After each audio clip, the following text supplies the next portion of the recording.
آخر وہ کون سی عظیم ہستی ہے کہ جس کے نکاح میں نبی کی 2 بیٹیاں آئی ہیں، اور یقیناً اس کائنات میں صرف ایک ہی ایسی ذات مبارک ہے کہ جس کا نکاح صرف نبی ہی نہیں بلکہ نبیوں کے تاجدار یعنی محمد الرسول اللہ صلی اللہ تعالی علیہ وسلم کی 2 شہزادیوں سے ہوا۔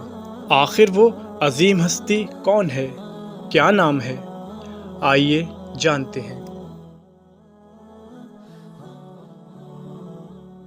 سب سے پہلے تو یہ جانیے کہ اللہ کے رسول صلی اللہ علیہ وسلم کی صرف ایک ہی نہیں بلکہ 4 حقیقی بیٹیاں تھیں، جو کہ سیدہ خدیجہ رضی اللہ تعالی عنہا ہی سے تھیں۔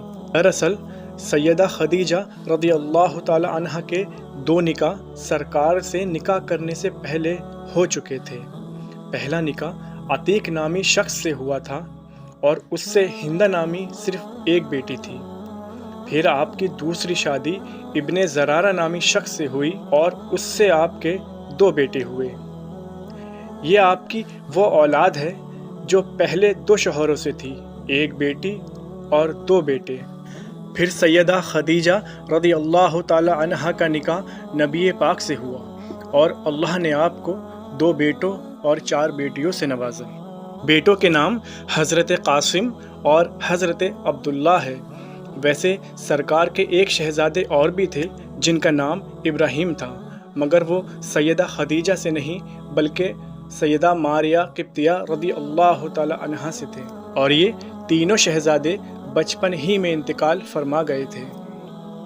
سرکار کی شہزادیوں کے نام تھے، سب سے بڑی شہزادی کا نام سیدہ زینب رضی اللہ عنہا، دوسری بیٹی کا نام سیدہ رقیہ رضی اللہ عنہا، پھر سیدہ ام کلثوم، اور سب سے چھوٹی شہزادی کا نام سیدہ فاطمہ رضی اللہ عنہا تھا۔ ان میں سے 2 شہزادیوں کا نکاح سرکار عثمان غنی رضی اللہ تعالی عنہ سے ہوا تھا۔ دراصل پہلے سیدہ رقیہ حضرت عثمان غنی کے نکاح میں آئیں، پھر کچھ وقت کے بعد سیدہ رقیہ وفات پا گئیں۔ اس کے بعد اللہ کے رسول صلی اللہ علیہ وسلم نے اپنی دوسری بیٹی یعنی سیدہ ام کلثوم کا نکاح بھی عثمان غنی کے ساتھ کر دیا۔ اور آپ نے سنا ہوگا کہ عثمان غنی کا ایک لقب ذوالنورین بھی ہے۔ ذوالنورین کا مطلب ہوتا ہے 2 نور والا، اور یہ لقب آپ کا اسی لیے ہوا کیونکہ آپ کے نکاح میں سرکار کی 2 شہزادیاں تھیں۔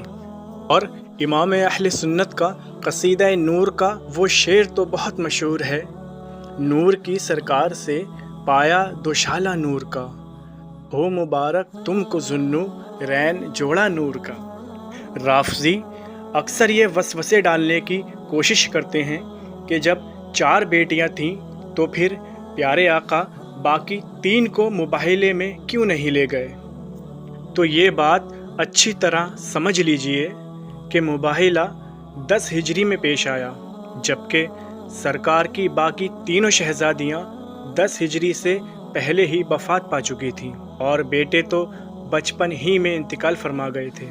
بے شک عثمان غنی کی بڑی شان ہے، مسلمانوں کے تیسرے خلیفہ آپ ہیں، داماد رسول بھی ہیں۔ ابو بکر و عمر کے بعد غیر انبیاء میں بڑا مرتبہ آپ رکھتے ہیں، اور نہ جانے کتنے فضائل و مناقب ہیں جو بزرگوں نے بیان کیے ہیں، مگر ظاہر ہے مختصر ویڈیو میں کیا ہی بیان کیا جا سکتا ہے۔ بس آخر میں یہ بتاتا چلوں کہ آپ کا مزار مبارک جنت البقیع میں موجود ہے۔ پہلے کچھ ایسا دکھتا تھا، مگر نجدیوں نے جہاں دیگر مبارک مقامات مسمار کیے وہیں عثمان غنی کا مزار بھی شہید کر دیا، اور اب کچھ ایسا ہے۔ اور آخر میں یہ گزارش ضرور کرنا چاہوں گا کہ یہ ویڈیو دوسروں کے ساتھ لازمی شیئر کریں اور ہمارا چینل بھی سبسکرائب کر لیجئے۔